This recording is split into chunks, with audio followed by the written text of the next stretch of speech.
At narito naman po ang schedule natin na mga ng updated na schedule na mga ruta, yung mga bagong binuksan nating ruta.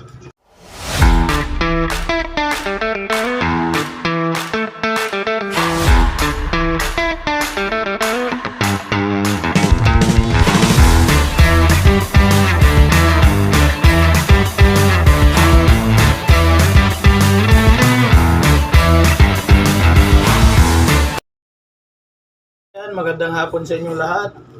Andito pa rin po tayo sa New York, Cubao. So medyo madalang ang kumukuha ng ticket dito, kaya gagawa muna tayo ng video para kahit paano tayo sa mga pasahero nating naguguluhan, nalilito at nag-aalala kung paano ba makapagpa-booking, nag-aalala kung punuan na. Ayan, wala pa po tayong punuan sa booking natin, napakaluwag pa po. Kaya kung gusto niyo magpa-reserve, pwede po kayong sumadya dito. Ayan, meron pa po tayong booking station dito sa New York, Cubao ha.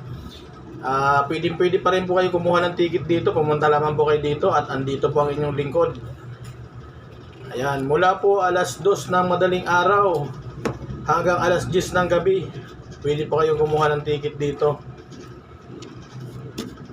Pwede pong kumuha ng reservation ticket. Dito pa rin po sa New York, Cubao. Mayroon pa rin po tayong booking station. Kayo po yung magpapa-reserve, kukuha ng advance booking at magpapakargo, meron pa rin po dito sa New York, Cubao. Ayan, at kung sakali po kung saan po kayo malapit na booking station ng Ceres, pwede po kayong kumuha dyan ng reservation. Hindi nyo na po kailangan pumunta pa dito kung malapit kayo sa Pitik, sa Buendia, sa Alabang. Ayan, dyan na lamang po kayo kumuha ng ticket para di na po kayo magastusan o mapagod papunta rito. Pero kung sasakay po kayo dito sa parting Cubao, isa lang po ang sakayan dito sa Cubao. Diyan lang po sa Ceres Terminal, EDSA sa Kamuning, sa katabi po ng Meralco, malapit sa GMA Station sa may Timog. Ayan, diyan po ang sakayan. Lahat po ng ruta, Mindoro, Iloilo, Negros, at Mindanao, doon na po ang sakayan. Kaya kahit saan po kumuha po kayo ng ticket dito sa New York o sa Ali Mall. Ayan, pagsasakay na po kayo, doon po kayo pupunta sa Kamuning. At meron din po tayong kuhaan ng ticket doon sa Kamuning. At pwede rin po ang walk-in dyan. Kung kayo po ay walang time, magkuha ng advance booking ng ticket. Ayan, pinapatanggap po ang walk-in dyan. Pwede po kayong sumakay sa kahit walk-in lang kayo, basta agahan nyo lamang po. So pag wala kayong reserve, medyo agahan nyo ng konti. Ayan, ang pamasahe po natin ngayon ha, sa Iloilo. Ayan, ang pamasahe po ng Iloilo ngayon, 2,800 po. Kasama na po dyan ang barko. Included na po dyan yung mga terminal fees at ferry boat. Kasama na po dyan sa 2,800 na yan. Iloilo po yan ha, 2,800. Ang Bacolod naman po, 3,800. 3,800. Dumaguete, 4,300. Yan na po ang pamasahe natin ngayon. Updated na pamasahe. Bacolod, 3,800. Kabangkalan, 4,100. Dumaguete, 4,300 na po. Yan na po ang pamasahe natin ngayon. Dipolog, ayan, 4,900. Sambuanga natin, 5,300 na. Yan na po ang pamasahe natin ngayon. So araw-araw po tayo may biyahe pa rin na. Araw-araw ng mga Mindoro, Iloilo, Dumaguete, mga Negros na yan. Negros at Mindanao. Araw-araw na po tayo may biyahe dyan. So 2 trips po tayo ngayon. Ang regular schedule sa Negros hanggang Mindanao, alas 7 po ng umaga ang first trip at ang second trip po niyan ay alas 8 ng gabi. So 2 trips po ang Panegros natin. Pero kung kayo mga pa-Iloilo lang or Mindoro, ayan, Iloilo po natin mula alas 5 ng umaga, alas 7 ng umaga, alas 8 ng umaga, alas 10 ng umaga. Ayan po mga pa-Iloilo natin. Meron din po tayong biyahe ng Mindoro dito. So kung kayo po ay Mindoro, kahit hindi na po kayo magpa-advance booking, ayan, ang mga Mindoro po, dumiretso na naman po kayo dun sa Kamuning. Ang Mindoro po natin ha, Oriental Mindoro, first trip po sa Kamuning, alas 4 ng madaling araw. Yan po ang first trip dyan. Ang second trip po ng Mindoro Oriental ay alas 7. Alas 7 ng umaga. At ang last trip po dyan sa Cubao ay sa Kamuning ay alas 3 ng hapon ng Oriental Mindoro. Yan po yung mga regular schedule pa ngayon. So pag nag-peak season po, mababago na yan. So mas dadami pa po ang trips niyan, ang biyahe.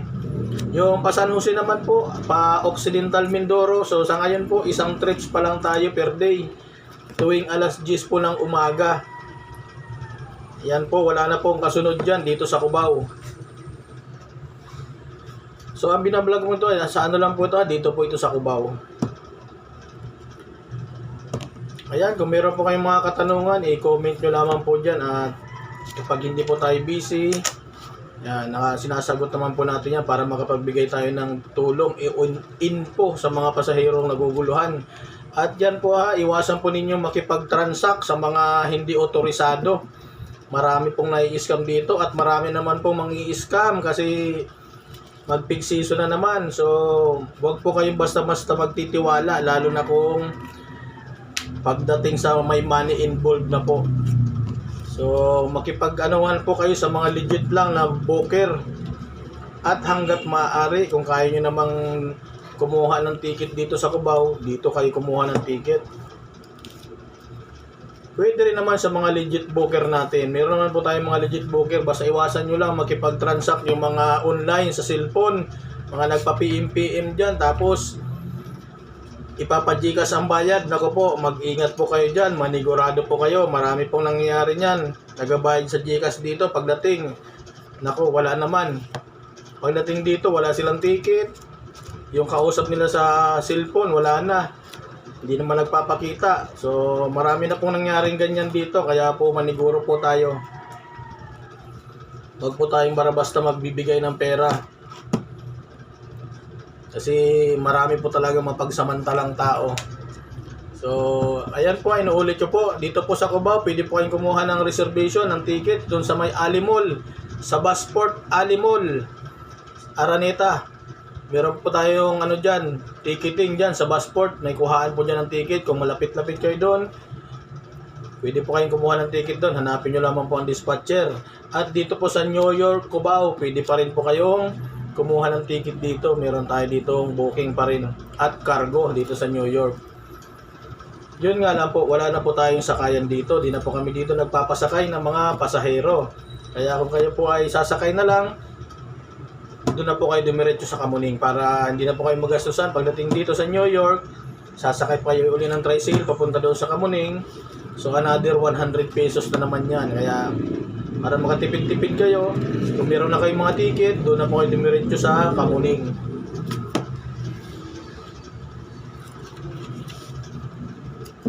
Ayan, ulit ko po doon na sakayin natin sa Kamuning, sa may GMA Channel 7, malapit lang po yan. Katabi lang po yan ng Meralco Business Center at ng Jamliner. Along EDSA lang po yan, makikita po ninyo pag dumang kayo sa EDSA.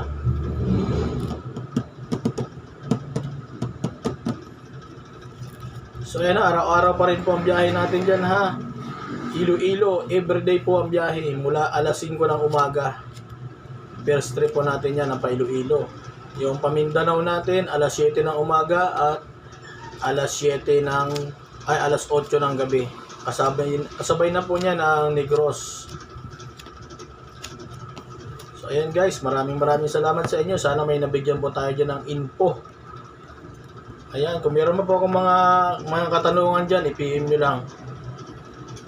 I-comment nyo lang dyan or mag-PM lang kayo. At dun sa mga hindi ko nasasagot, pasensya na po kayo kasi talagang siyempre may trabaho po tayo.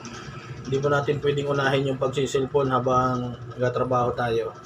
So gaya nito, naghihintay tayo na kukuha ng ticket. So nagbigay muna tayo ng konting paalala kasi malapit na naman ang peak season. At siya nga po pala sa mga uwi ngayong mag-peak season, iwasan nyo na po magdala ng maraming bagahe. Ayan, hanggat maaari po yung hindi naman mga importante, na pwede namang wag nang dalhin, wag nyo na pong dalahin. Kasi mahirap po talaga mag-travel, lalo pag peak season na marami kayong dalang bagahe. Yan. Mas maganda po kung backpack lang ang dala ninyo o kaya hand carry lang para madali, easy lang, madaling makasakay. Huwag na po kayo magdala ng mga kinarto, ng mga balikbayan box, ng mga ilang piraso, mga appliances na malalaki. Nako, wag na po. Hanggat maaari po, wag nyo na pong dalahin yan. Kasi minsan, doon kayo maaabala dahil sa bagahe ninyo, lalo kung mga na kayo dumating sa terminal, mga mga halos paalisin ang bus, dumating kayo, wala na ho, hindi po na po may kakarga yan kung kayo may mga bagahe. Hindi po kayo makakasakay. Kaya hanggat maaari po, kung may bagahe man kayo, agahan po ninyo. Agahan po ninyo kahit mga 3 oras kayong advance. Ayan.